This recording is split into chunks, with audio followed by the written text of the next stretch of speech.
Ó, já tá gravando, então. Aí põe para projetar, então, aí, Guilherme. Tá Aí.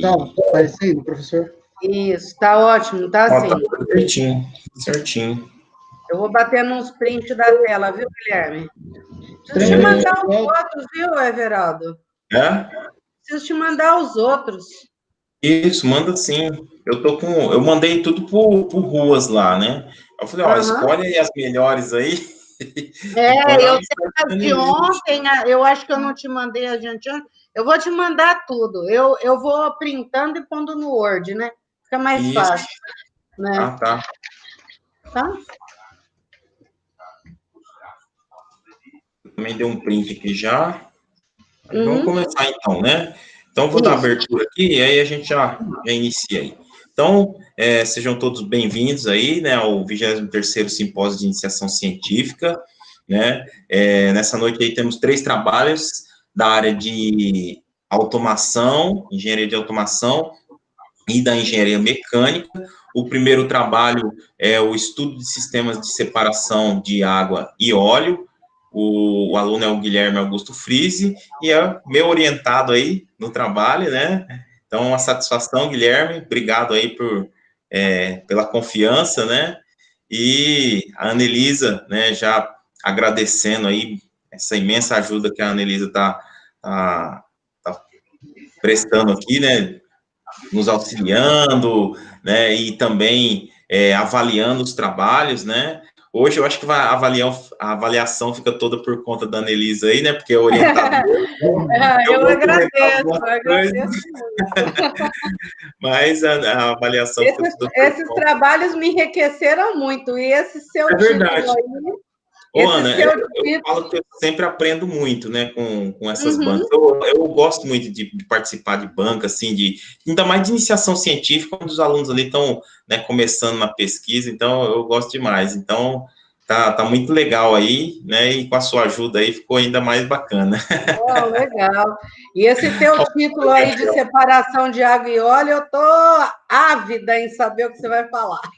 É verdade. Ó, o professor Gabriel entrou aí. Ô, professor, seja bem-vindo, viu? Obrigado, Everaldo. Boa noite para todo mundo aí. Boa noite, Gabriel.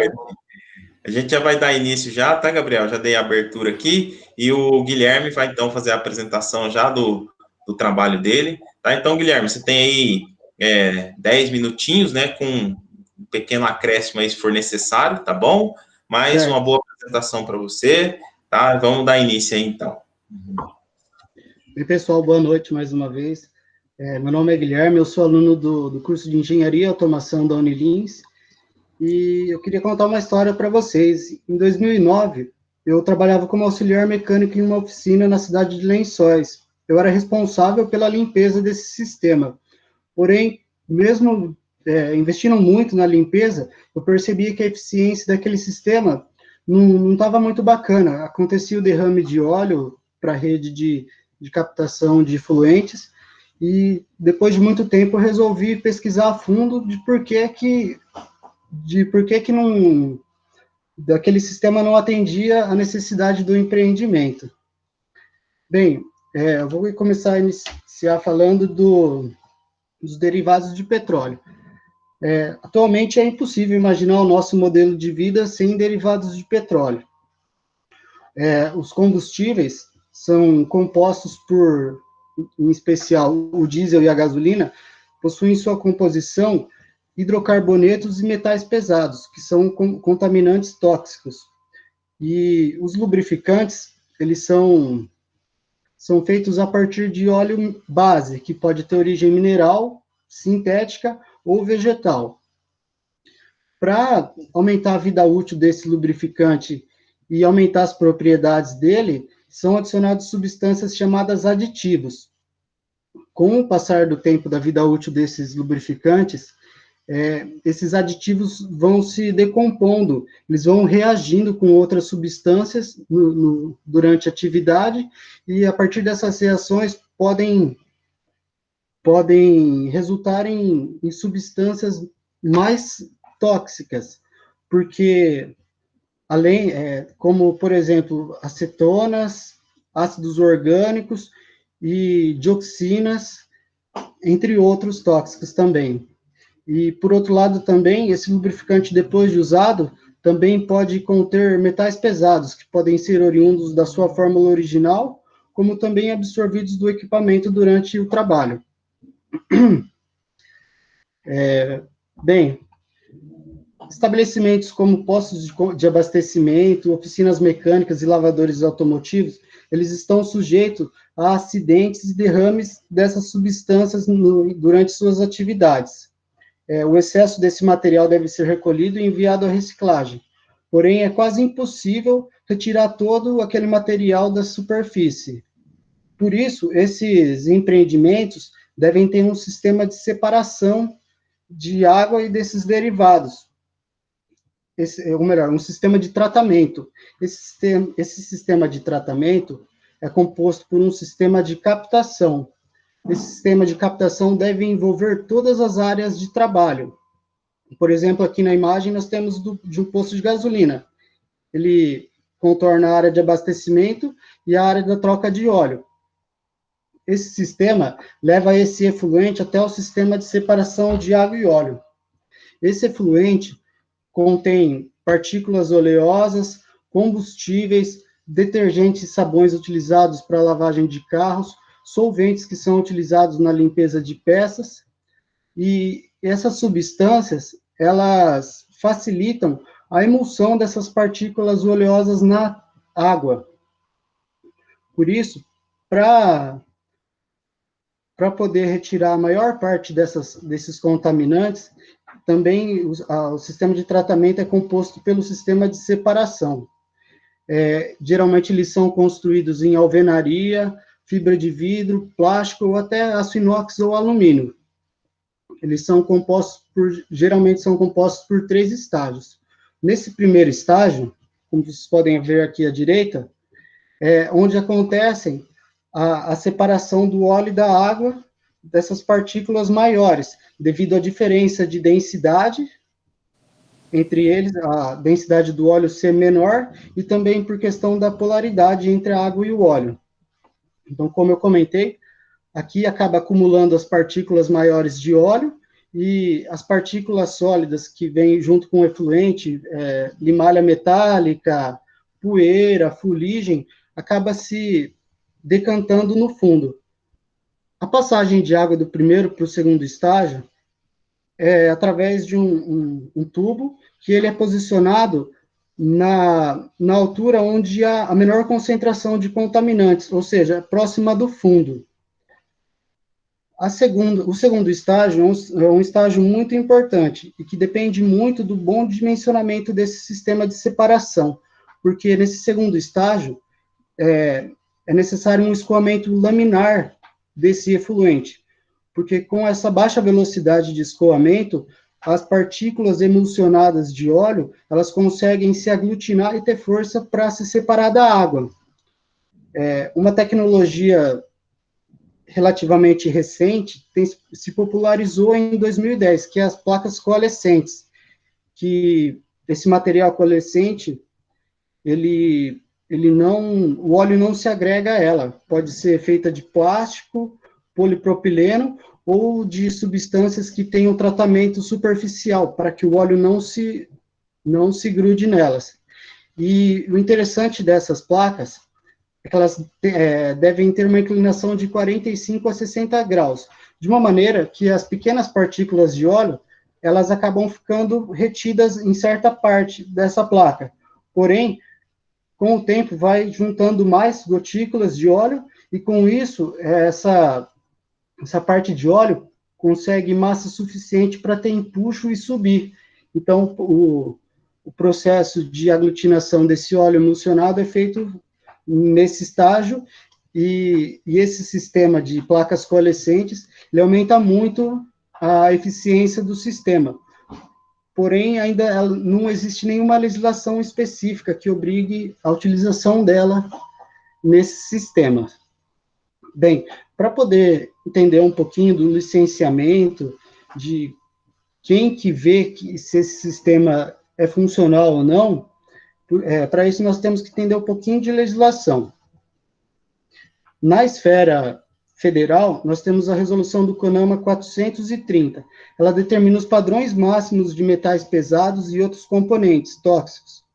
E ela também determina condições mínimas para o lançamento desse efluente, como, por exemplo, no artigo 16, ela limita o lançamento de efluentes com um índice máximo de 20 miligramas de litro de óleo por litro.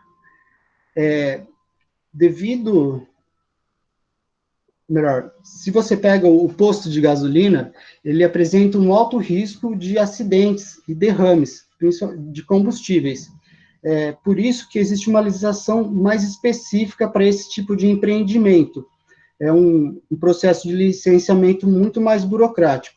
A resolução do CONAMA 273, que é esse processo de licenciamento para postos de combustíveis, ela define que para o licenciamento do empreendimento, mesmo antes da construção, é necessário um estudo de impacto ambiental na área em torno do posto de gasolina. É necessário apresentar estudos de hidrogeografia, considerando os corpos de água próximos, como também os impactos causados por esse empreendimento, que possa ter hospitais, escolas e oficinas, como também indústrias em volta desse empreendimento.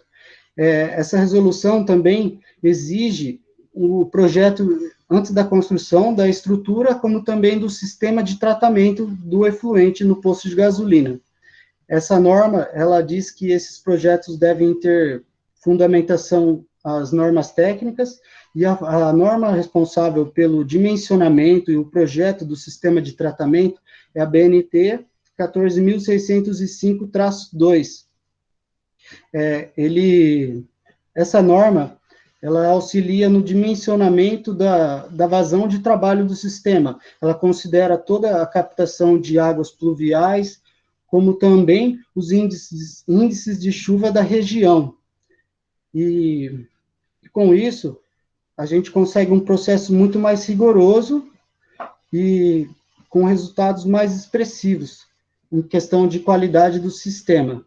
Já os empreendimentos de postos de gasolina, oficinas mecânicas e lavadores automotivos, no estado de São Paulo, eles devem atender o decreto estadual 8486, que é semelhante à resolução 430, porém ele especifica os limites e condições para os efluentes que são despejados diretamente no corpo d'água, como também nos efluentes que têm despejo final, o sistema da rede de esgoto, que passa por tratamento.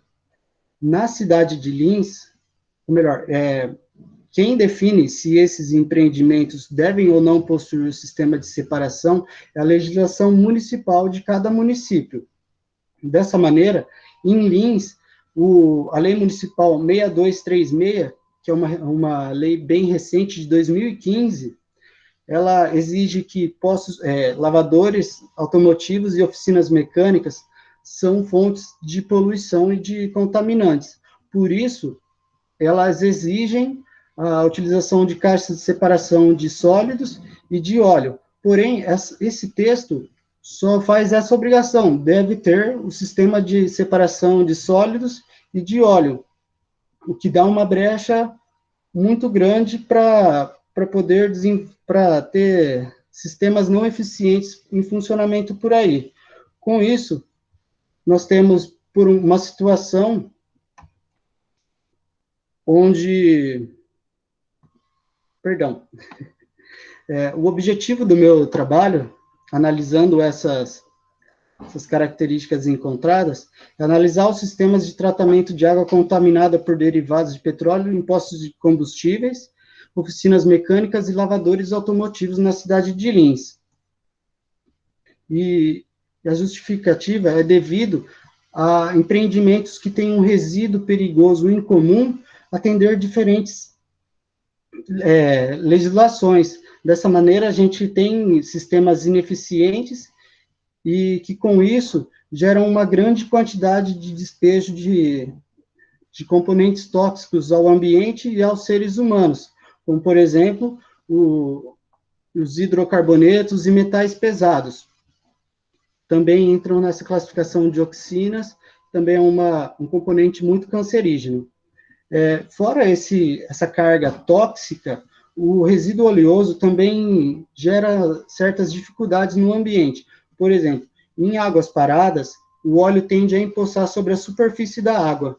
Essa camada que se forma, ela impede a troca de oxigênio com a água. E essa camada também impede a luz de favorecer o crescimento vegetal dos vegetais no fundo da água. Quando esses resíduos oleosos têm contato com a folhagem na beira desse corpo, eles impedem a fotossíntese, porque eles impedem a troca gasosa nos estômatos das plantas. Esses sedimentos, quando os contaminantes entram em contato com os sedimentos, podem sofrer reações químicas que podem aumentar ou diminuir o seu potencial de toxicidade. Por isso é necessário um estudo de como é feito a separação, como as empresas lidam com esse tipo de resíduo. Com isso, eu procurei entender como é a rotina de trabalho desses empreendimentos, desde como desenvolvem as atividades do dia a dia, como é feita a limpeza, com que frequência essa limpeza do sistema é feita. E, a partir dessas visitas, eu preenchia 3 tipos de questionário, um para cada tipo de empreendimento, de uma maneira que eu pudesse comparar os empreendimentos da mesma categoria, como também comparar as categorias entre si. Com isso, eu levantei alguns resultados. Dos 42 empreendimentos visitados, 10 eram postos de abastecimento, 19 oficinas mecânicas e 13 lavadores automotivos, dos quais apenas 21 desses 42 possuíam um sistema de captação, que muitas vezes não cobria o total da área. Apenas 54,7 possuíam um sistema de tratamento, e apenas 23,8 faziam uso das placas coalescentes, que é o uso de tecnologias inovadoras. Quando você pega os resultados detalhadamente, é possível perceber ainda mais a diferença entre o posto de abastecimento, que tem uma legislação mais específica, e os outros empreendimentos. O que eu pude perceber com esses números é que as oficinas mecânicas, das 19, apenas 2 possuíam um sistema de captação ideal, que tinham canaletas, onde o piso era plano. Fora isso, as oficinas contavam apenas com o declive da oficina para captar essa água. E desses 2 empreendimentos que eu visitei ainda, o sistema de captação abrangia só a área do lavador de peças, para vocês terem uma ideia. Com isso, nós podemos avançar para os próximos resultados, que é o sistema de separação. É possível perceber que as oficinas mecânicas, mais uma vez, elas têm uma certa resistência quanto à utilização de sistemas de captação e também de separação, principalmente porque elas argumentavam que a contaminação era muito baixa, pois as atividades desenvolvidas no dia a dia eram apenas de manutenção de rodas, freios, e não consideravam os pequenos acidentes. Então, eles acabavam dando uma desculpa. E, com isso, foi percebendo que ainda há uma certa falta de fiscalização e de cobrar esses empreendimentos. Eu também fiz o levantamento da utilização de tecnologias, de placas coalescentes. É possível perceber que ainda poucos empreendimentos utilizam essa tecnologia, que aumenta substancialmente a eficácia do sistema de separação.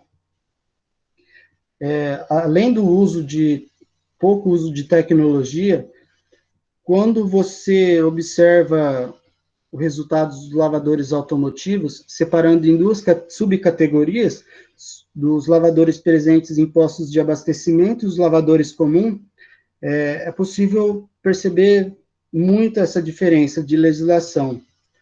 Uma vez que dos 5 postos de abastecimento, de lavadores em postos de abastecimento, todos possuíam um sistema de captação, enquanto os lavadores comuns, nem todos possuíam essa estrutura.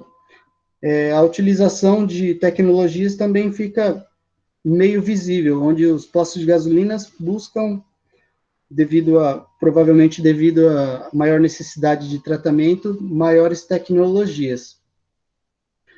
Com isso, a gente pode chegar à conclusão de que praticamente está equilibrado ainda em relação aos empreendimentos que utilizam e os que não utilizam um sistema ideal de captação e tratamento.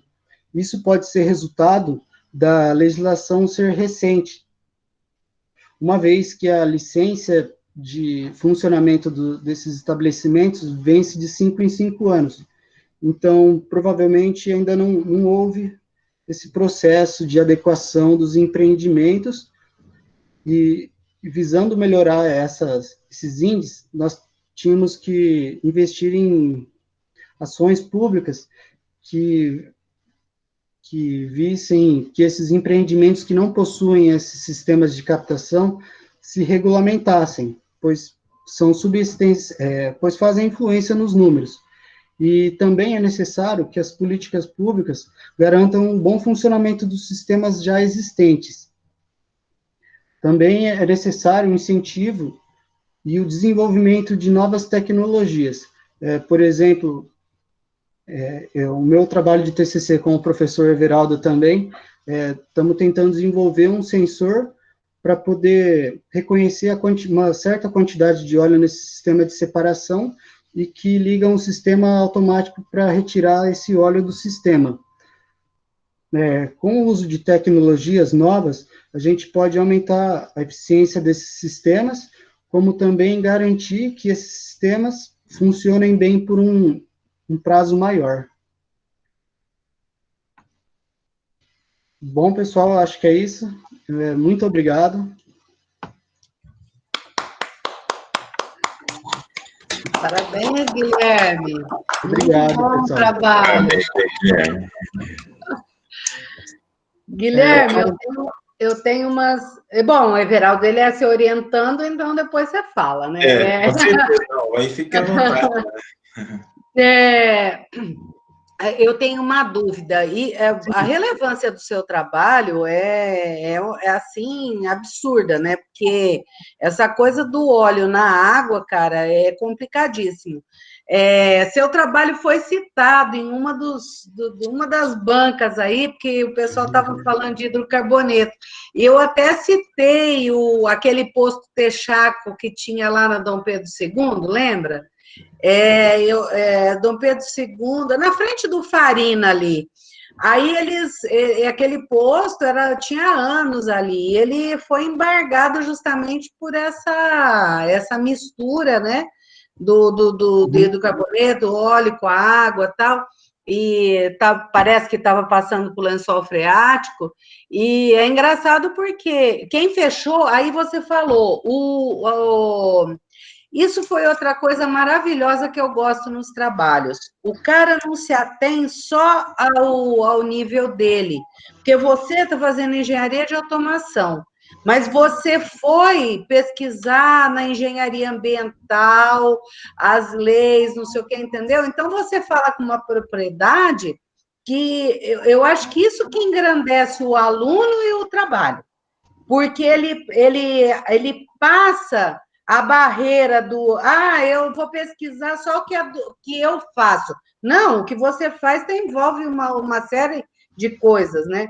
E aí eu vi que você viu a legislação tal. Lá nesse posto foi a CETESB que fechou. Aí você me falou que a legislação é municipal? É isso? Não, na verdade, o posto de gasolina segue a resolução do CONAMA 273. ela é específica para postos de gasolinas maiores que 15 metros cúbicos de armazenamento. A CETESB é responsável pelo processo de licenciamento, fiscalização e monitoramento desses empreendimentos, enquanto a administração municipal é responsável pelos lavadores e oficinas mecânicas. Que causam muita coisa, como você falou aí da sua experiência, né? Do óleo aí na oficina mecânica, ninguém fiscaliza, né? Porque não tem fiscalização. Sim, né? A fiscalização é meio branda ainda. Sim. Mas e é um assunto muito sério, né? Na realidade, desculpa, Ana, pode falar. Não, é isso, fala. Não, só ia comentar que a legislação municipal, ela ainda é muito branda em relação a, não só a questão da estrutura, como eu comentei, mas também de um processo de fiscalização, assim. Por exemplo, se tem uma denúncia e um posto de gasolina, a CETESB vem, acha inconformidade e multa. Já na legislação municipal é diferente. Eles vêm, atendem a denúncia, né? Que é só por denúncia que acontece uma fiscalização. E o empreendimento tem 30 dias para solucionar esse problema, aí só depois eles vão atrás de atuação. Certo, aí a Cabim Pizza que a gente já conhece. Então tá bom. Já conhece a história já. Já conhece o final da história. Mas, Guilherme, parabéns, seu trabalho ficou excelente, o título já me aguçou a curiosidade, né? Porque é um assunto muito sério. Eu sou a pessoa do meio ambiente, eu sou administradora, mas eu amo o meio ambiente, eu acho que muita coisa tem que mudar nesse mundo, né? As pessoas não se cuidam, e esse seu projeto aí, e o projeto TCC, então, eu fiquei mais animada ainda, falei, nossa, cara. E a cereja do bolo está no TCC, aqui é só um início, mas então tá tem como continuar também, né, Guilherme? Ele vai deixar aí perspectivas para outros alunos aí estarem assumindo essa pesquisa e fazer a parte também, né, da prática aí em si, né, porque ele fez um levantamento agora, no TCC ele vai desenvolver algumas coisas a mais ali, e aí vai ter uma parte ainda, um caminho nesse artigo aí, então a gente vai trabalhar nessas vertentes aí para ir fortalecendo. Muito bom. Mas Guilherme é muito dedicado. Eu estou vendo. Guilherme, só mais, assim, no seu artigo tiveram algumas confusões do material, mas o Everaldo também tinha uma dúvida que a gente conversou logo no começo das bancas, né?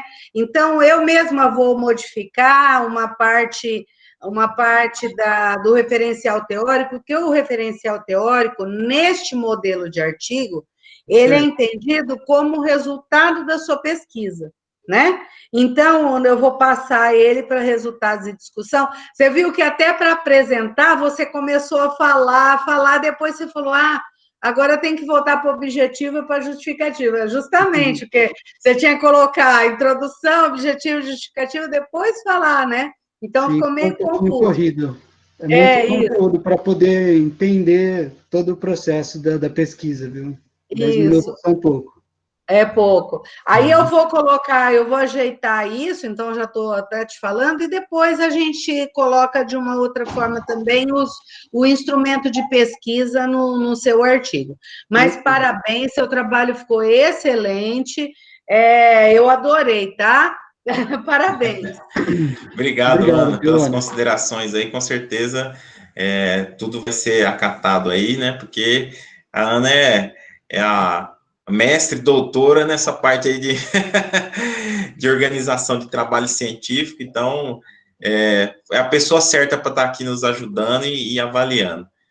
Parabéns aí, Guilherme, né, pela sua dedicação, né, mesmo com tantas coisas, trabalhando, tá em Lençóis aí Paulista, mas tá fazendo curso, tá correndo atrás, fez o artigo, o TCC também tá caminhando, então parabéns aí pela sua dedicação, viu? Um prazer ter contribuído com alguma coisa aí para você, beleza? Beleza, professor. Vamos seguir então, pessoal. Boa noite, Guilherme. Agora eu queria convidar o professor Gabriel também, né? Se possível, abrir a câmera aí, professor. Vou abrir. E aí, isso. Seja bem-vindo aí, professor. Ah, que isso. Agradeço E a aí eu presença quero... aí. Opa, maravilha. Quero aproveitar então e chamar o Ricardo, o Vitor Hugo e a Stephanie, né, que vão estar apresentando aí o trabalho peneira automática com descarte automático de rejeitos. Boa noite, Estão todos professor. aí? Boa noite, Boa Ricardo. noite a Tudo bem? todos. Boa noite, Tudo boa bem? noite, pessoal. Boa noite, Pessoal, professor. boa noite. Quem que vai projetar o slide? Sou eu.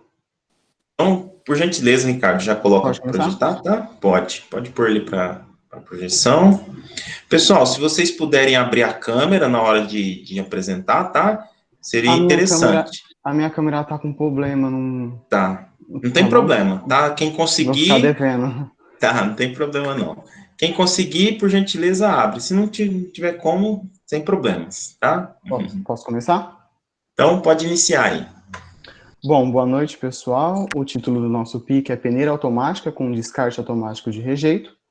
Os integrantes do nosso grupo sou eu, Ricardo, de automação, Stephanie Gonçalves, de automação também, e Vitor, de mecânica. Bom, começando pelo primeiro tópico, temos a introdução, onde o intuito do nosso PIC é a melhoria de qualidade de serviços e a economia em obras, visando que um trabalho braçal e o tempo gasto nessa parte sejam menores. Prosseguimos, temos LER, lesão por esforço repetitivo, que não se trata apenas de uma doença, mas sim de uma síndrome constituída por um grupo de doenças. Umas podem ser por curto tempo, e outras podem ser aí pela vida toda, caso não se trate. Vendo também que a faixa etária para se ter a maior taxa de LER é acima de 40 anos. E a faixa etária de trabalhadores em obras são acima de 40 anos. Então, a peneira tem como visão minimizar essas lesões. Continuamos. Temos outras áreas, né, que a peneira poderia ser utilizada. Aqui a gente tem dois exemplos, bem diferentes um do outro. No primeiro temos a mineração e no outro temos a farmácia. Claro, com ambas as modificações, cada uma. Na mineração a gente teria uma dimensão da peneira um pouco maior, com reforço na sua estrutura, uma mudança no tipo de peneira que seria utilizada, na peneiração do sólido, claro. E no lado temos a farmácia, onde que a sua dimensão podia ser um pouco menor, a sua estrutura não precisaria ser tão reforçada, e com a sua peneira um pouco mais fina, já que se trata de sólidos extremamente finos. Continuando no próximo tópico, temos os objetivos, que seria a maior produtividade. Vendo que a peneira ela não precisa de ajuda externa, apenas para colocar o sólido, claro, então o trabalhador ele colocaria e iria realizar outra atividade dentro da construção. E o menor tempo desperdiçado, onde a peneira fazeria o serviço, a peneiração, e, né, como eu já disse, iria realizar outra atividade dentro da obra que agilizaria, assim, a obra. Agora eu vou estar passando a palavra para minha companheira Stephanie, que dará continuação à apresentação. Boa noite, pessoal. Sou a Stephanie e vou dar continuidade no projeto para explicar para vocês sobre a justificativa.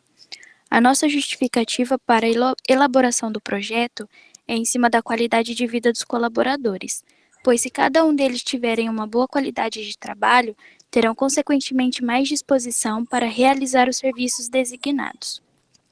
Vou passar a palavra agora para o meu companheiro Vitor e ele dará continuidade ao nosso projeto. Oi, boa noite, pessoal. Eu sou o Vitor. Eu vou estar falando sobre dois tópicos, que é o desenvolvimento e o resultado do nosso projeto, né? Nosso primeiro passo para a construção da peneira foi estar elaborando um desenho esquematizado do projeto. Após muita conversa e elaboração, partimos do desenho primordial até o nosso desenho final, conforme o passo a passo nas imagens a seguir. Como vocês podem ver, o primeiro desenho é um desenho bem simples, que acabou sendo apenas um rascunho do nosso possível projeto, né? Já o nosso segundo desenho, estabelecido na direita, é uma outra possível análise da realização do projeto, fazendo com que, ao invés de ser no formato de um quadrado, ser circular. Mas após alguns diálogos entre a nossa equipe, decidimos não fazer essa adaptação. Pode continuar, por favor. Com isso, pessoal, a gente estabeleceu o nosso desenho esquematizado, o nosso desenho final. O desenho da esquerda busca uma visão superior da nossa peneira. Já o desenho da direita se passa na lateral da peneira. Como podem ver, colocamos algumas numerações para fácil localização dos tais materiais utilizados. Como vocês podem ver, do Arduino, servomotor inferior, o recipiente, o servomotor superior, o eixo e os rolamentos. Por favor, pode dar continuidade. Já na parte dos resultados, podemos ver a produção da peneira conforme mostra as imagens abaixo. A nossa peneira, a plataforma da peneira, ela foi projetada com 46 de largura por 49 de comprimento e 82 de altura. Todos esses números são em centímetros. Sendo assim, tendo um apoio necessário para estabilizar a sobrecarga do solo depositada na bandeja da peneira. Entre outras medidas, né, como da bandeja, do eixo, do rolamento, para o processo da peneiração, né? Por favor, pode passar, Ricardo. Dando continuidade no resultado, podemos ver a lista de materiais que foram utilizados para a construção da peneira e seus preços relativos referente ao orçamento e à compra dos materiais no período de março desse ano, podendo haver alterações nos preços para uma nova compra. Essa foi uma pequena explicação, pessoal, da projeção e da realização da peneira. Agora eu passo novamente a palavra para a nossa companheira Stephanie para dar continuidade à nossa apresentação. Pessoal, então, para concluir, apesar da nossa não conclusão do projeto por conta da pandemia do Covid-19, que infelizmente impossibilitou com que nós nos reuníssemos para o término do projeto, concluímos que os custos para sua fabricação são bem baixos, tornando assim o nosso projeto acessível para pequenas e grandes empresas, e até mesmo para autônomos que desejam ter esse tipo de automatização, além de facilitar e reduzir o tempo gasto no processo de peneiração e descarte, que consequentemente gera uma melhor qualidade de serviço para os colaboradores. Pode passar, por favor. Deixamos aqui nossa bibliografia, fica disponível para quem quiser pesquisar, quem quiser se aprofundar mais sobre o assunto. Pode passar, por favor. Obrigada, estamos à disposição para perguntas.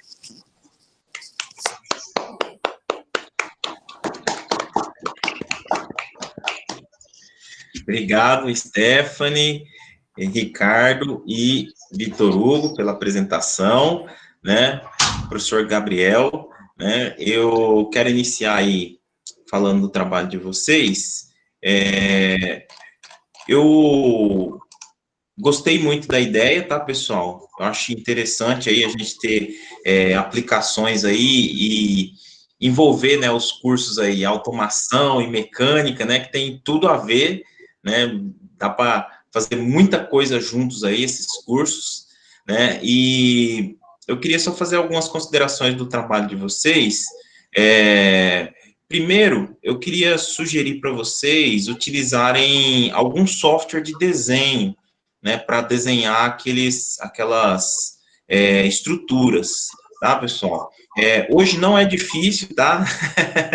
Eu sei que foi, né, corrido, teve várias situações aí, questão da pandemia, né, mas tem bastante software aí que são fáceis de desenhar, né, até mesmo, eu acho que no Paint vocês conseguem fazer um desenho aí, um rascunho mais interessante, tá? Então, para o artigo final, eu sugiro que vocês tentem desenhar a estrutura com algum softwarezinho aí, tá? Que aí fica mais interessante. As fotos aí do projeto ficaram muito boas, né? E eu só tenho uma dúvida quanto à forma como ele vai descartar, porque ele fala que é uma peneira automática de descarte de rejeitos, né? Como que vai funcionar, né? Eu acho que não ficou muito claro essa questão de como que vai ser o descarte. Ele vai peneirar o que e o que ele vai descartar, por exemplo, né? Então, eu queria entender esse formato aí, como que ele vai fazer esse descarte, porque lá no desenho não ficou claro para mim como que funcionaria isso. Vocês poderiam falar para mim? Vitor, você Pode falar? Então, pode falar. Pode. então, como que funciona, né? O servo, ele vai fazer, a gente vai fazer faz a programação, né? Para ele ficar movimentando a peneira entre um lado e o outro, dando estabilizar, né? Assim, vamos falar, para ela conseguir peneirar a areia, né? Que é o solo principal que a gente está desenvolvendo o projeto. Sim. No caso, quando ele peneirar a areia que o colaborador colocou, vai ter uma outra programação nesse mesmo servo, que é o servo de cima, né? Que vai fazer que na lateral da peneira, da estrutura da peneira, vai ter uma abertura que vai ser utilizada para ter o descarte de pedras, Entendi. folhas, esses resíduos, né? E o E que aí tem acontece? um basculante aí, alguma coisa assim, ou ele vai, por vibração que ele vai Isso, descartando? é por vibração. Aí, depois que ele faz a programação, que a gente estava até pensando em colocar de 1 minuto, né, para fazer a peneiração, ele vai fazer uma outra programação para ele ficar vibrando na lateral, para que essas pedras e folhas, elas saiam da peneira, né, para colocar de novo. Entendi. Aí, o que Agora acontece? Essa areia, ela cai no recipiente, né? E quando esse recipiente ele ficar cheio, o outro servo de baixo, que vai ter também uma outra programação, vai localizar, mesmo que não esteja totalmente cheio, né? Pelo período de tempo, ele vai fazer uma movimentação do recipiente para ele estar jogando, né? Deslocando esse solo para uma outra plataforma que aí o colaborador consegue retirar para fazer um manuseio, né? No trabalho, na obra. Perfeito. Ok, Hugo, entendi. Agora eu entendi. É porque não ficou claro no trabalho, também não está claro essa forma, tá? Sim, Mas agora eu entendi como que funciona. Beleza. Era isso só a minha dúvida, tá? Aí sugiro, então, só essa melhora lá na questão do desenho, né, do projeto, e até para esclarecer essas dúvidas, né? Porque se com certeza. fizeram esse desenho esquemático, às vezes não ficou tão claro para a gente como que seria, tá? Sim. Mas era essa a minha dúvida, e passo a palavra para a Ana para fazer outras considerações. Bom, meninos, parabéns pelo seu trabalho. Obrigado. Obrigada. Como todo bom engenheiro, vocês não gostam de escrever. Então, o que acontece? A Ana vai puxar a orelha, hein, gente? O que acontece? Porque, gente, eu só sou professora de engenheiro. Eu dou aula para pós de engenharia de segurança do trabalho, dou pós para engenharia de estruturas, dou pós para rodovias, então é tudo engenheiro, velho. Então, eu sei que ninguém gosta de escrever. É duro, entendeu? O que vocês não entendem é assim, ó. O trabalho que vocês fazem no artigo, ele vai para uma pessoa que é leiga no assunto, como eu, por exemplo. Então, eu aprendo lendo, né? E aí, vocês têm que escrever um pouquinho mais. Eu achei que a redação estava muito pobre, né? Então, vocês têm que escrever um pouquinho mais. A questão da figura, eu ia falar também, o Everaldo já falou. Por quê? Porque vocês, como engenheiros, vocês têm que entender que amanhã vocês estão trabalhando numa empresa, vocês vão ter que fazer um relatório, e se você fizer um relatório assim, basicão, o cara vai falar, nossa, que, né, não posso falar aquela palavra, mas que porcaria, né? Então, tem que escrever, quando você faz um relatório, você tem que escrever, né? Mas assim, não fiquem chateados comigo, não. Eu fui contratada no CETEC para fazer plano de saneamento, plano de macrodrenagem, justamente porque os engenheiros só põem a parte técnica. Então, tinha alguém para fazer a redação. Contrataram quem? A Anelisa. Tá certo, então tá tudo certo. Não fiquem chateados comigo, não. Isso é normal, tá? Então, a dica é: escrevam um pouquinho mais como que vocês estivessem fazendo para alguém que não entende do assunto, tá? Porque o projeto ficou muito bom, só precisa que você melhore o artigo, a apresentação eu gostei. Outra coisa que vocês têm que tomar cuidado, e não aconteceu só com vocês, gente. Eu já corrigi alguns artigos que o cara coloca, por exemplo, a norma, e a norma já está revogada. Então, não existe mais, vocês puseram, aí eu fiquei procurando no artigo, acho que no artigo não tem, mas vocês colocaram Ler e Dort. Ler não existe mais, tá? Desde 1998, a Previdência Social discutindo isso, eles não existe mais. A NR17, que determina o que é Ler e Dort, que determinava, já determina que é só Dort. Não existe mais Ler. Some com essa palavra da sua boca. Lesão por excesso de repetição. Não existe mais, tá? Então, eu não sei, eu não vi no trabalho, eu sei que vocês quiseram incrementar um pouquinho mais, mas não existe mais, tá, gente? Isso aí tira do vocabulário aí, tá? Então, gente, é isso. Eu amei o trabalho, ficou muito bom. Falta o quê? Só que eu não posso pegar vocês e levar para casa do leitor, né? Certo? Então, tudo isso que vocês explicaram aqui, que ficou maravilhosamente explicado, vocês têm que escrever, né? Precisa de ajuda, gente? Eu estou à disposição. Eu vou estabelecer um horário lá no NUP com o Everaldo. Se vocês quiserem ajuda, Ana, pelo amor de Deus, como é que faz isso? Eu ajudo. Eu ajudo todos os meus alunos da pós, ajudo vocês também com o maior prazer, tá bom? Se vocês precisarem, pode ir lá, tá? Mas parabéns pelo trabalho, eu gostei bastante, né? Só preciso escrever mais, tá bom? Tá bom. Obrigado, Ana, pelas considerações. Professor Gabriel, quer falar alguma coisa? Eu ia até pedir a palavra, fazendo favor, Everaldo. Maravilha. Está à disposição, professor. Eu queria parabenizar também os alunos que, embora a gente teve vários percalços aí, principalmente por causa da doença, né? Eles se esforçaram bastante, né, na execução, né? Em relação ao desenho, também tinha falado isso, Everaldo. Fazer uma figura ali, né? E o texto, acho que faltou mais, assim, digamos assim, um tempo aí para mandar, corrigir, mandar de novo, corrigir, porque texto é assim, né? Você tem que ver várias vezes. É verdade. Né? Dar uma passada, porque tem várias coisas que vão passando, às vezes você não vê de primeira, né? Sim. Mas parabéns novamente e agradeço bastante os comentários. Tenho certeza que a gente vai fazer melhor tudo aí. Obrigado, professor, pelas considerações também, né? Então, vamos passar aí para o próximo grupo, tá?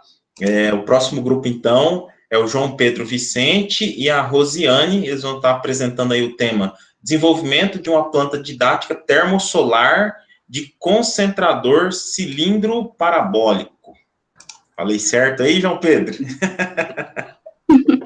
Falou. Alô? Escutando? Boa noite. Quem que vai projetar, o João ou a Rosiane? Sou eu. Então, pode projetar para nós, por gentileza, Rosiane. Tudo bem? Tudo certo. Calma aí rapidinho, deixa eu só... Tá bom.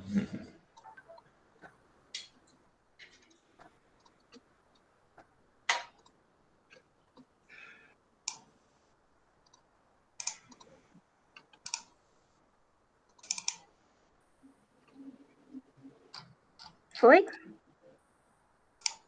Foi, certinho. Então, fiquem à vontade, tá? Vocês têm aí 10 minutinhos, né? Se precisar de um pouquinho mais, né? Não tem problema não, né? Mas procurem manter aí nos 10, tá bom? Boa apresentação para vocês. Obrigada. Bom, então, nosso projeto é sobre o desenvolvimento de uma planta didática termosolar de concentrador de cilindro parabólico. Como já dito, desenvolvido por mim, que sou a Rosiane, e o João Pedro, ambos discentes do curso de Engenharia Elétrica do oitavo semestre. Bom, então a energia elétrica descoberta no século VI a.C. por Tales de Mileto ao esfregar lã em âmbar e ver que aquilo atraía pequenos metais, hoje é algo fundamental na vida do homem moderno. E no tocante à geração de energia de forma sustentável, nós pensamos em uma fonte em potencial e ainda pouco aproveitada na nossa região, que é o sol. Bom, então nós temos 3 ramos da energia solar. Temos a energia solar térmica, que ela tem o objetivo de aquecer fluido ou ambientes. Nós temos a energia solar fotovoltaica, que ela transforma a radiação solar diretamente em energia elétrica através dos painéis fotovoltaicos, e a termosolar, que é a escolhida do nosso trabalho, que ela concentra a energia, ela também tem a ideia de gerar energia elétrica, não somente térmica como na solar térmica, mas ela passa por esse período de aquecer um fluido para depois fazer a geração de energia. Bom, então na termosolar nós trabalhamos com concentradores, né? Nós temos o concentrador aí na foto, o concentrador B de calha parabólica, que ele é composto por uma geometria cilindro parabólica com uma linha focal de incidência, né? Então nós temos esse tubo receptor com uma linha central para receber essa incidência solar. No coletor Fresnel, ele é semelhante a essa calha parabólica. Entretanto, ele é um conjunto de matrizes de vários espelhos que refletem sobre um único ponto. Não é como na calha que cada um tem o seu ponto de reflexão. Aqui é um ponto comum, né? Um corpo comum, no caso. Nós temos a torre solar, que é da foto C, imagem C, que ela é uma torre central. Em volta dela ficam painéis que concentram a luz nesse único ponto focal também. E o disco parabólico, que incide a radiação solar nessa parábola e é concentrada no ponto focal dessa parábola, né? Bom, dos objetivos da nossa pesquisa, a gente pode falar que ela se propôs a dimensionar, projetar e, por fim, construir o concentrador solar de tecnologia cilindro parabólica com materiais acessíveis, para assim a gente averiguar a geração de vapor pelo protótipo. A gente omitiu a parte que dizia sobre apresentações expositivas, tanto para discentes de ensino médio, como para discentes de ensino superior, para averiguar se o propósito didático da nossa planta era alcançado, porque a gente objetivava desmistificar o conceito, o processo de conversão de energia elétrica. Tem muita gente que ainda não entende. No nosso caso, esse fluido vai ser evaporado dentro do tubo absorvedor, por uma abertura, o vapor vai sair e vai girar uma pequena turbina. É o mesmo processo da energia hidrelétrica, só que lá a água gira a turbina. Aqui vai ser o vapor de água. Pode passar, Rose. Das justificativas, a gente começa pela localização e relevância socioeconômica do nosso município, que é cortado por 2 rodovias, uma de importância estadual, outra de importância nacional, que é a BR-153 e a SP-300. É próximo tanto de um braço quanto do rio Tietê, e isso é bom, porque facilita tanto o escoamento de produção, quanto o acesso ao município. Além disso, a cidade é rodeada por várias outras capitais regionais, como Marília, Araçatuba, Bauru, São José do Rio Preto. Então, por esse desenvolvimento esperado da cidade, o nosso trabalho quer contribuir, se um dia houver o interesse de implantar esse tipo de tecnologia aqui, já tem um estudo por onde se possa começar, que já avaliaram o potencial desse tipo de tecnologia. Pode passar, Oso. E por que seria interessante aqui na nossa cidade? Lins está localizada nessa porção superior do estado de São Paulo, que está compreendida dentro desse contorno amarelo. Esse contorno amarelo é chamado Cinturão Solar Brasileiro. É uma região em que as taxas de incidência solar são expressivas e são adequadas para a instalação dessa tecnologia. No país todo mas dentro desse cinturão, principalmente. Tanto é que durante esse ano que a gente passou envolvido nesse projeto, a gente conseguiu observar em Lins 1,1 kW por metro quadrado lá nas 13 horas. O que foi evidenciado por aquela notícia de recentemente, né, do G1, que a cidade de Lins atingiu a maior temperatura do estado de São Paulo.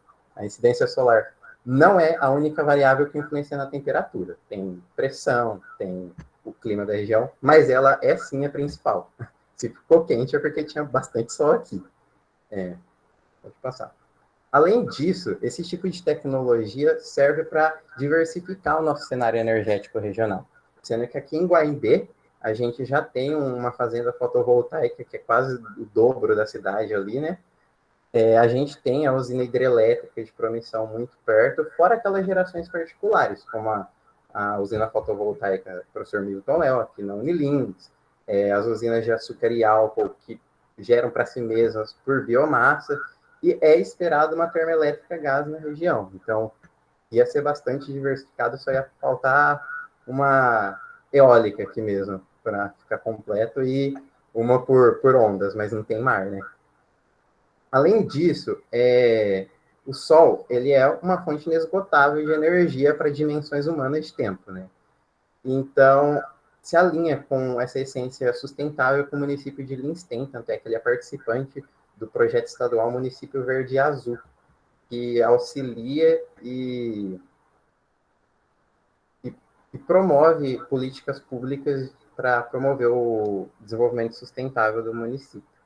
Agora, falando do desenvolvimento do projeto, a gente começa pelos parâmetros geométricos, COSE.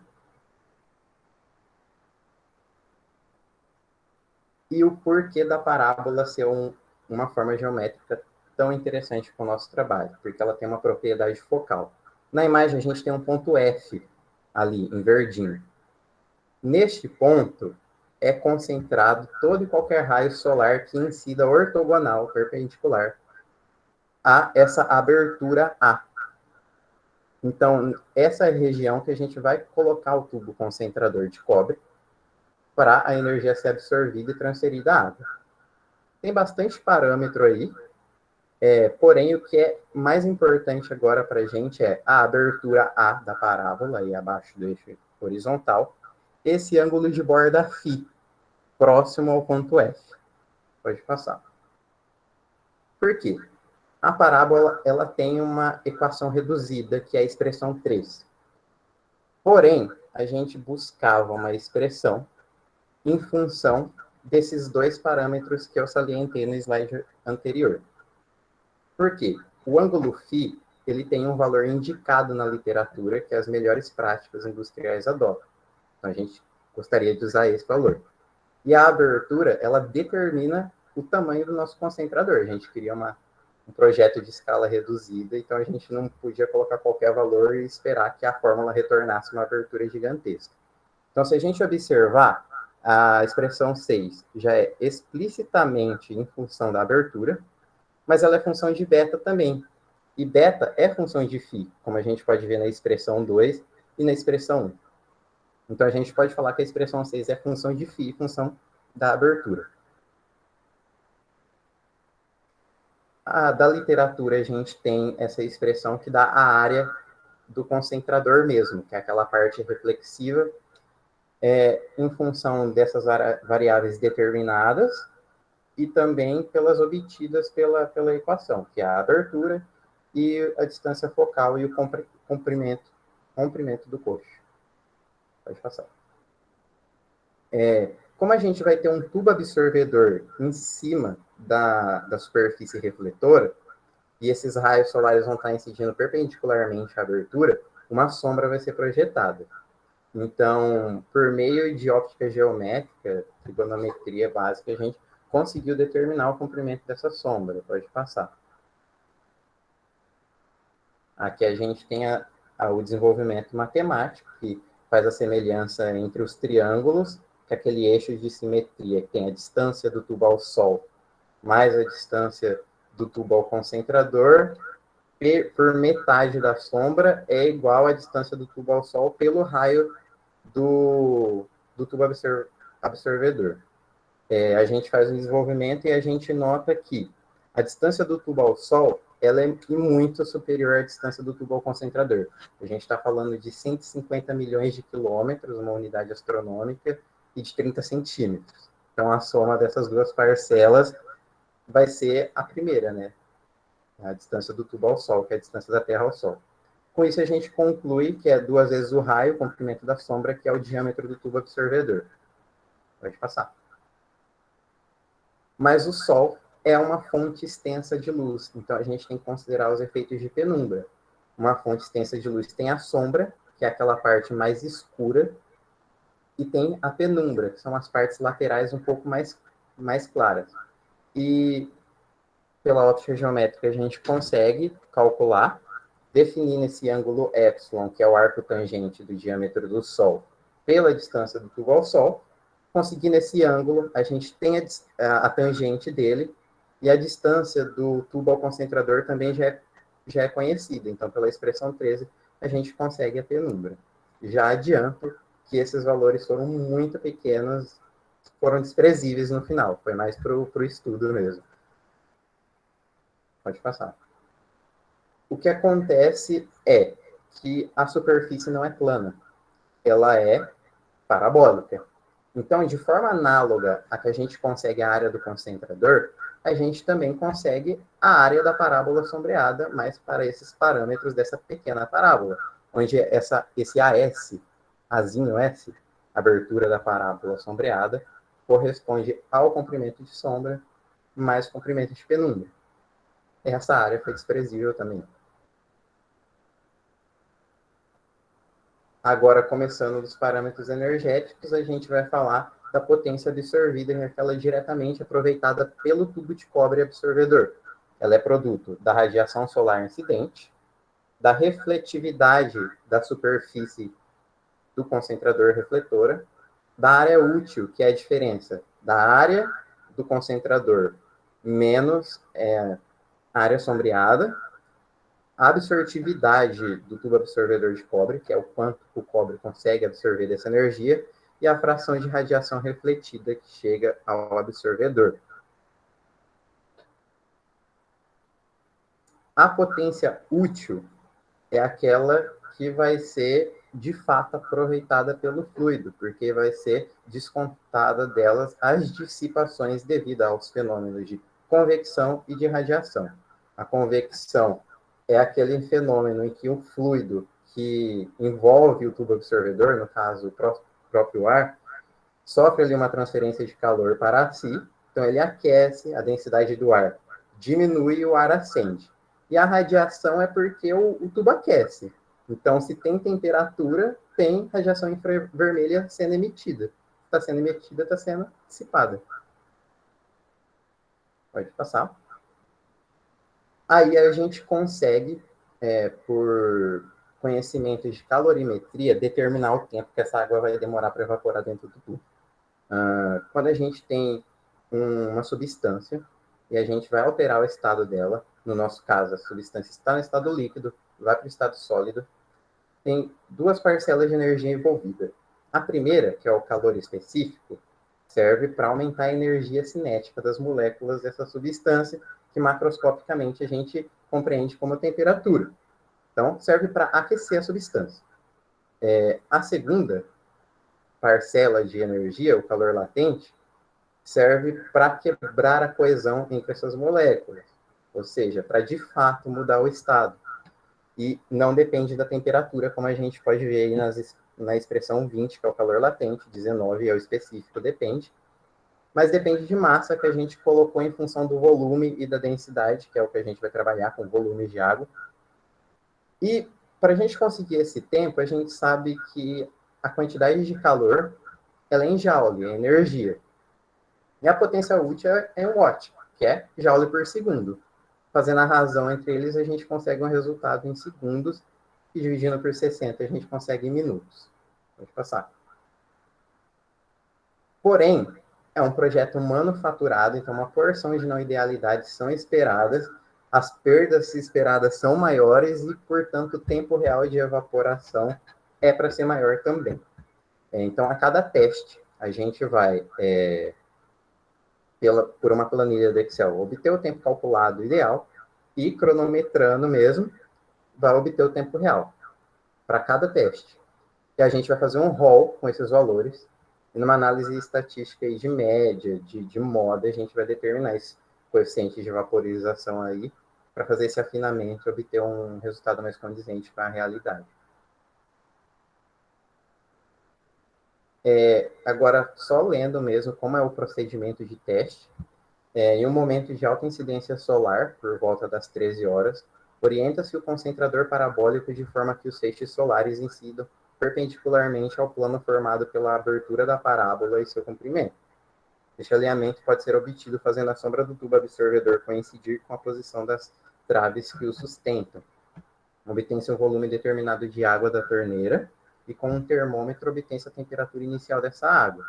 Consulta-se a incidência solar no momento, que a gente usa o site do IPMET da Unesp, e consegue-se o tempo estimado de evaporação para este volume da substância por meio dos cálculos citados anteriormente. Essa água é inserida na entrada do tubo absorvedor e logo em seguida tem seu registro de entrada fechado. Aguarda-se o período de tempo previamente calculado, abre-se o registro de saída e se obtém a temperatura da água, como também se constata se houve a geração de vapor. Se ainda houver conteúdo líquido no tubo absorvedor, repete-se as etapas anteriores, cronometrando o tempo em cada abertura sucessiva, até o momento que todo o conteúdo seja evaporado. Vai ficar mais evidente com as imagens da Rose adiante.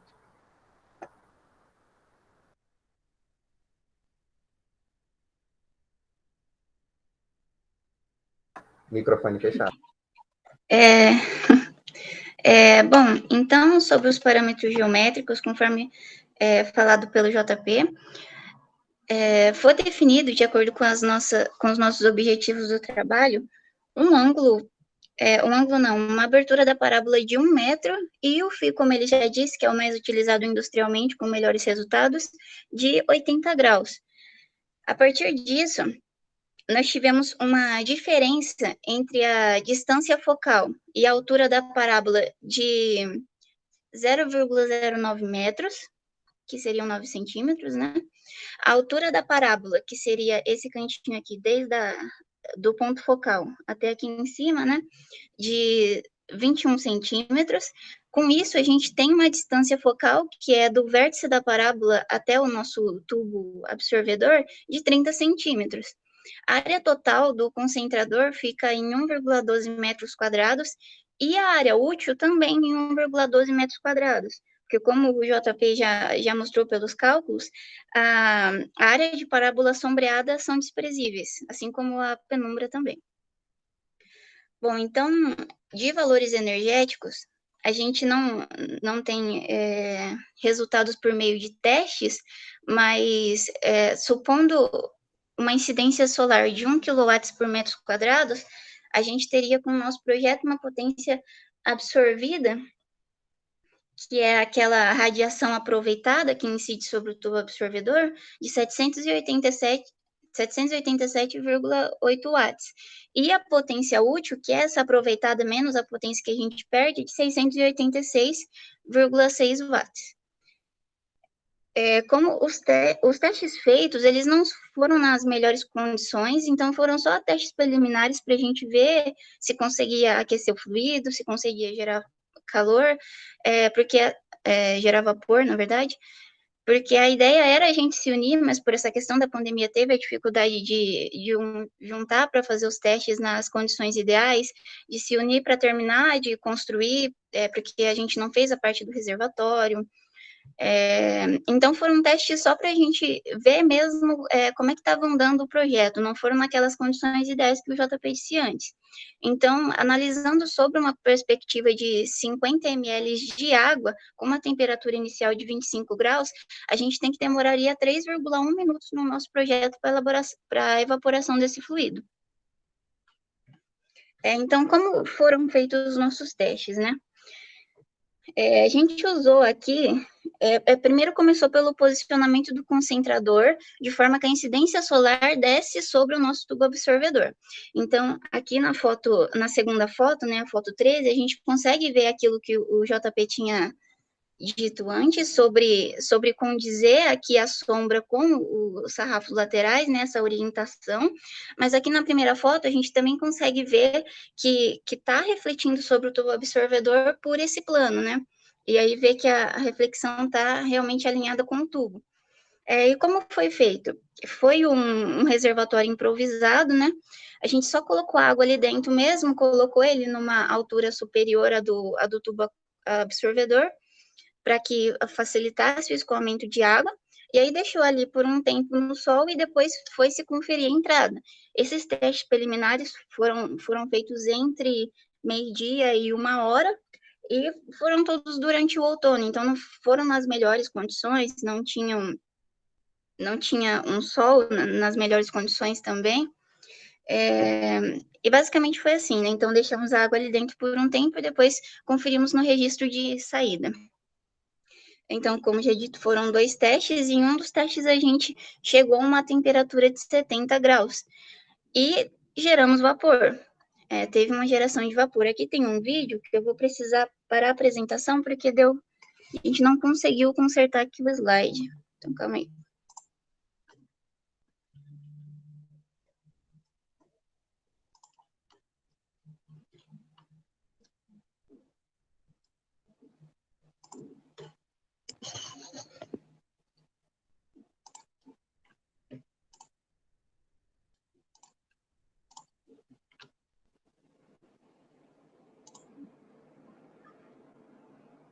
Esse é o vídeo que a gente pode ver que está saindo vapor aqui. A gente conseguiu aquecer a água e gerar o vapor.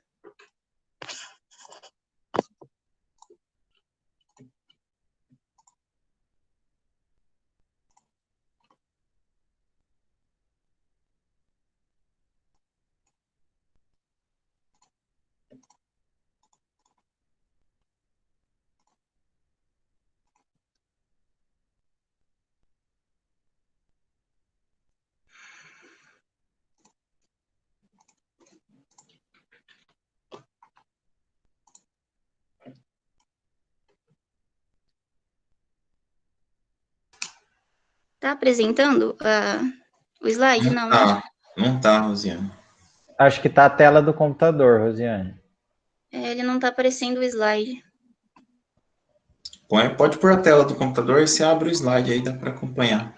Foi o que eu tentei fazer, mas não. Não tem? Foi. Mas tem alguma coisa aí para projetar? Tem. Ele não tá me aparecendo o slide aqui nas opções. Tenta abrir o slide, que às vezes ele dá uma travada. Vou tentar fechar e abrir de novo. Isso. Vamos ver se dá. Mas interessante, gostei muito, hein, gente? Vocês podem colocar na minha casa segunda-feira. Não, segunda-feira, terça-feira. Tendo de vender o projeto. Aqui em casa também está à disposição, tá? Pode colocar aqui, eu não ligo, não. Pode deixar, vim aqui. Aí, agora foi.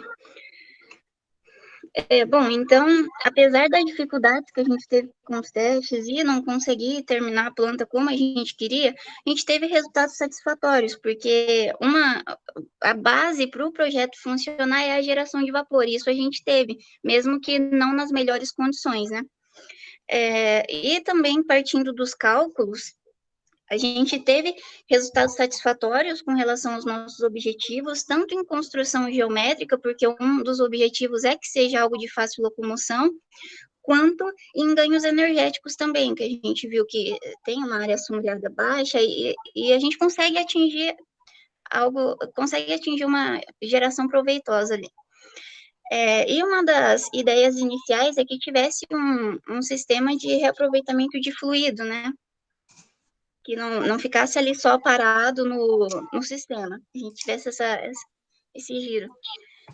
E não deu para desenvolver agora também, e a gente vai estar fazendo uma continuação, uma segunda iniciação científica, tanto para concluir esse projeto, né, que a gente os objetivos propostos inicialmente, quanto também tentar esse sistema de reaproveitamento. E aí, esperamos que dê certo. Com certeza vai. Então é isso. Obrigada.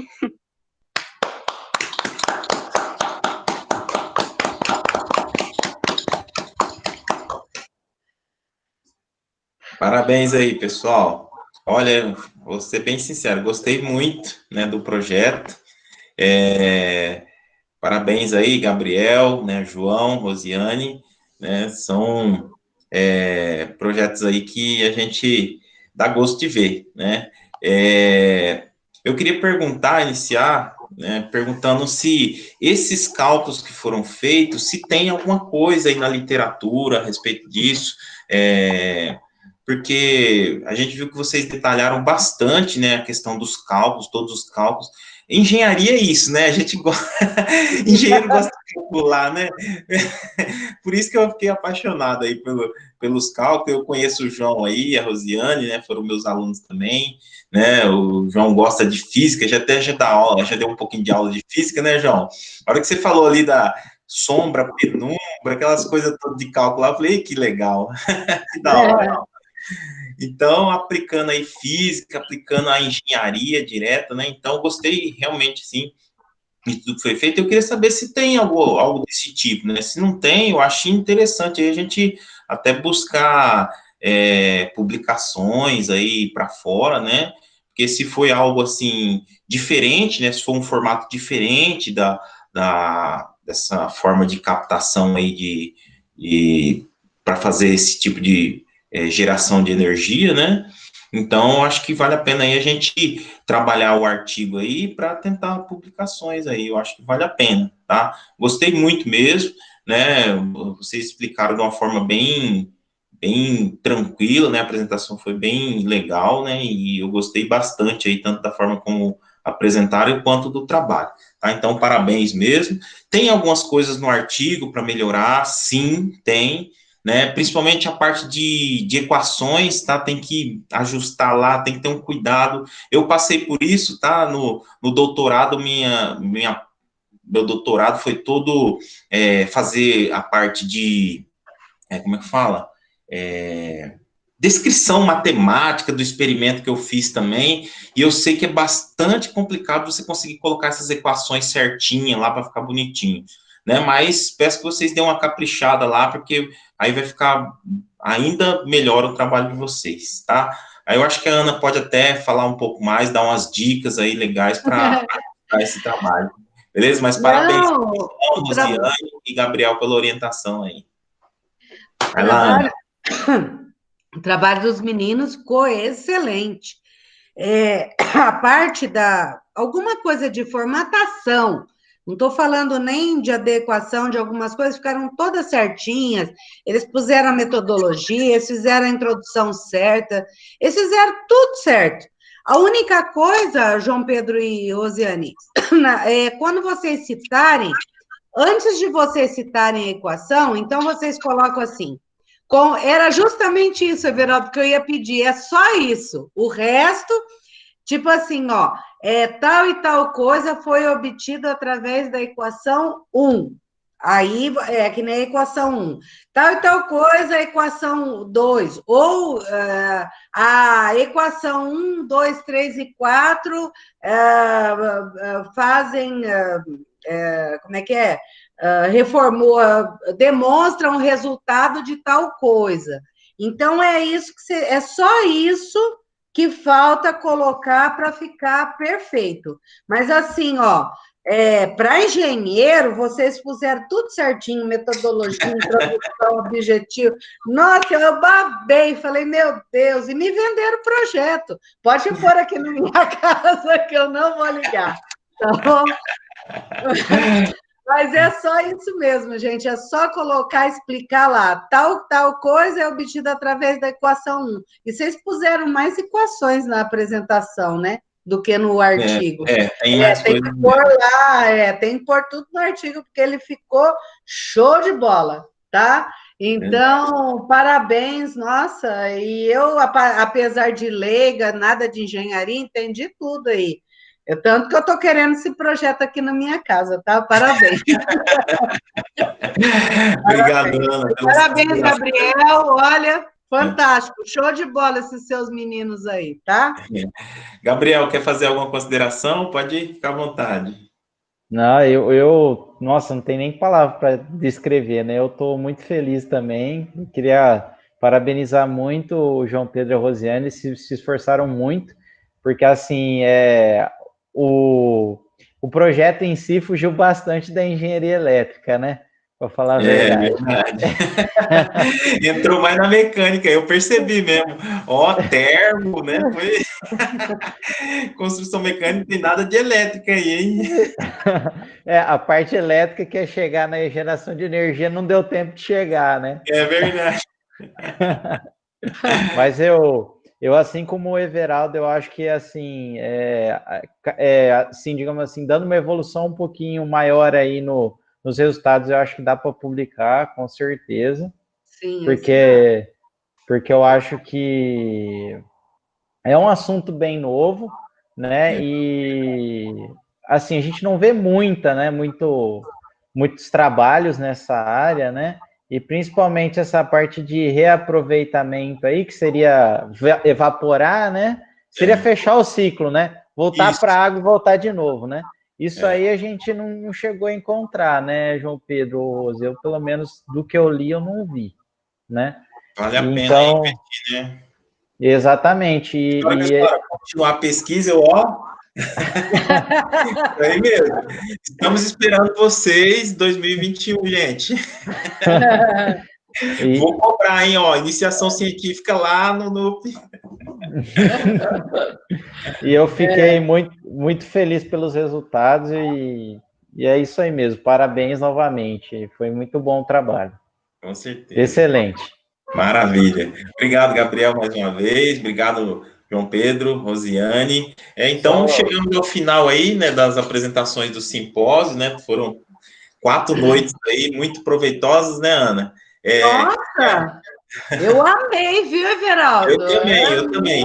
Queria agradecer aqui também a presença da professora Mariana, esteve todas as noites aqui conosco também. A professora Mariana é uma parceira nossa também, vai compor aí a nossa comissão de ética em pesquisa, vamos trabalhar aí algumas coisas aí, a gente está estruturando, né, o nosso NUP lá, para que a gente tenha uma revista com peso, com qualis, né, e a Mariana vai fazer parte, a Ana Elisa vai fazer parte, a professora Sabrina, e a gente está agregando aí pessoas que gostam da pesquisa, então a gente vê a Mariana sempre participando aqui, então eu falei, a Mariana tem que estar junto, né, o ano passado eu tive ela de última hora, eu falei, Mariana, você não ajuda a gente a avaliar aqui e tal, e ela ajudou a avaliar, e ela está sempre junto, pelo jeito gosta bastante de pesquisa, a professora Karina, né, então tem um carinho muito especial para essas pessoas que realmente contribuem, e a professora Mariana é uma dessas pessoas também, queria agradecer aqui também, tá bom, professora? Obrigado aí por ter acompanhado tudo,